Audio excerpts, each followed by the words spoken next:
Gall bladder में पथरी बड़े खतरे का संकेत। आदाब, नमस्कार, सत श्री अकाल। मैं हूं Hakim Tariq Jamal. Gall bladder stone, पित्ताशय अशमरी या पित्ते की पथरी। एक रिसर्च रिपोर्ट के अनुसार आज 45% लोग पित्ते की पथरी के रोगी हैं। पित्ताशय की पथरी को हल्के में बिल्कुल न लें, ये बहुत पीड़ादायक और गंभीर रोग साबित होता है। गॉल ब्लैडर यानी पित्ताशय लीवर के नीचे लीवर से जुड़ी नाशपाती के आकार की एक छोटी सी थैली होती है जिसमें पित्त बनता है। पित्त हरे पीले रंग का तरल पदार्थ होता है और यह पित्त भोजन को पचाने का काम करता है। इसी पित्ताशय के अंदर पथरी बन जाती है। पित्त से बनने वाली पथरियां आमतौर पर पित्ताशय में ही बनती हैं। पित्ताशय में पथरी बनने के मुख्य कारण है पित्त का गाढ़ा होकर पथरी के रूप में जम जाना। जब पित्ताशय में मौजूद पित्त में अतिरिक्त कोलेस्ट्रॉल एंजाइम घुल नहीं पाता है तो पित्त गाढ़ा होकर ठोस हो जाता है। इसी को पथरी का नाम दिया जाता है। कई बार किसी कारणवश लीवर पित्ताशय के मुकाबले अधिक कोलेस्ट्रॉल बनाने लगता है तो वह कोलेस्ट्रॉल ठोस रूप में बदलकर पथरी बन जाता है। यह जिन लोगों का पित्ताशय ठीक प्रकार खाली नहीं हो पाता है और पित्ताशय में पित्त की मात्रा अधिक बन जाती है तब भी पथरी बन जाती है। इंसानी शरीर में मुख्यतः दो अंगों में ही पथरी बनती है, किडनी में और पित्त की थैली में। किडनी की पथरी दवाइयों द्वारा आसानी से बिना ऑपरेशन के शरीर से बाहर निकाली जा सकती है, लेकिन पित्ताशय की पथरी को निकालना एक बड़ी समस्या है।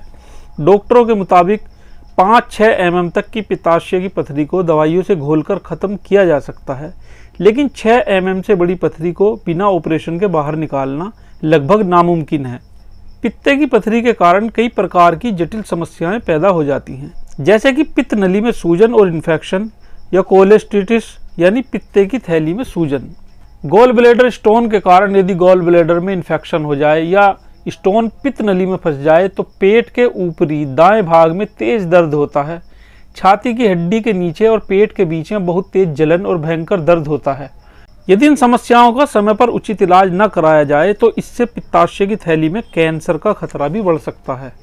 कुछ लोगों को अधिक तला भुना मसालेदार खाद्य पदार्थ खाने के बाद बहुत ही भयंकर दर्द महसूस होने लगता है।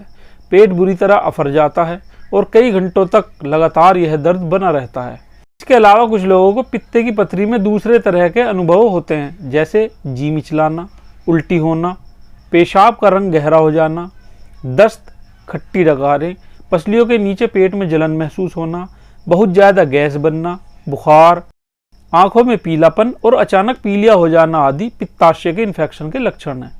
तो कुल मिलाकर पित्ताशय की पथरी बहुत ही तकलीफ देने वाली समस्या है। इस बीमारी का तुरंत इलाज करा लेना चाहिए।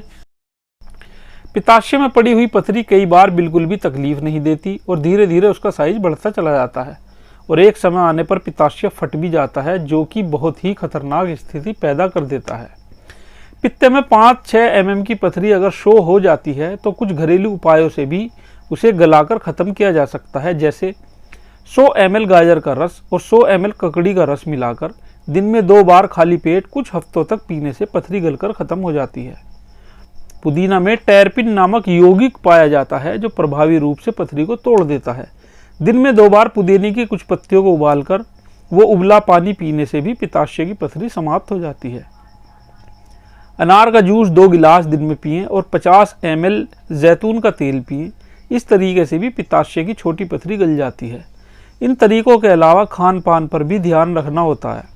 पानी प्रचुर मात्रा में पीना चाहिए। साबुत अनाज, ब्रोकली, स्वीट पोटैटो और फाइबर युक्त सब्जियां, रसीले फल खूब खाने चाहिए। खट्टी चीज़ों के सेवन से बचना चाहिए। मौसमी जूस, अनानास जूस, संतरा जूस, टमाटर जूस का भी खूब इस्तेमाल करना चाहिए, क्योंकि इनमें विटामिन सी प्रचुर मात्रा में होता है, जो कि शरीर के कोलेस्ट्रॉल को पित्त अम्ल में परिवर्तित करता है और वो पित्त की पथरी को गलाने या तोड़ देने का काम करता है।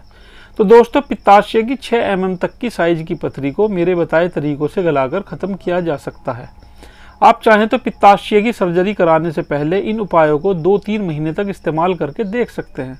क्या पता इन उपायों से आपकी भी पित्ताशय की पथरी की समस्या दूर हो जाए। मैंने बहुत लोगों को यही उपाय बताए हैं। कुछ ने इन उपायों को अपनाया भी, कुछ की पथरी इन उपायों से समाप्त भी हो गई, लेकिन सभी लोगों पर इन उपायों ने पूर्ण रूप से प्रभाव नहीं किया। तो दोस्तों, ये उपाय बिना दुष्प्रभाव वाले 50-50 वाले चांस हैं। इनको करने में कोई नुकसान तो है नहीं, इसलिए एक बार ये उपाय करके देखने में कोई हर्ज भी नहीं है। आयुर्वेद और जड़ी बूटी का इलाज ही सबसे सेफ और पेटेंट इलाज है। सारी दुनिया इस बात को मानती है, तो मुझे उम्मीद है आप भी आयुर्वेद को अपनाएंगे और रोगों से छुटकारा पाएंगे।